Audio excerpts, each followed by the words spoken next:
कौमी असम्बली की 33 नशिस्तों पर ज़िमनी इंतखाबात और कागजात नामजदगी जमा कराने के दौरान पीटीआई और नून लीग के कारकुनान आपस में लड़ पड़े, एक दूसरे पर गमलों से हमला, मुतादिद जख्मी। पुलिस ने पीटीआई रहनुमा आमिर डोगर समेत 16 कारकुनान को गिरफ्तार कर लिया। पीटीआई ने आमिर डोगर की गिरफ्तारी की शदीद अल्फाज में मजम्मत कर दी। फवाद चौधरी, शाह महमूद कुरैशी, असद उमर और दीगर के पैगामात हुकूमती कार्रवाइयों को बदतरीन फस्तायत करार दे दिया। इलेक्शन कमीशन के दफ्तर के बाहर हंगामा आराई। पुलिस ने नून लीगी रहनुमा शेख तारिक रशीद, राना महमूदुल हसन और मलिक अनवर को निश्तर अस्पताल से धर लिया।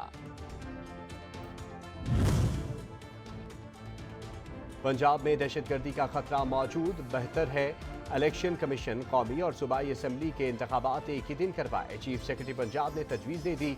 IG पंजाब ने सूबे में जारी ऑपरेशन मुकम्मल होने तक इलेक्शन का इनेकाद मुश्किल करार दे दिया।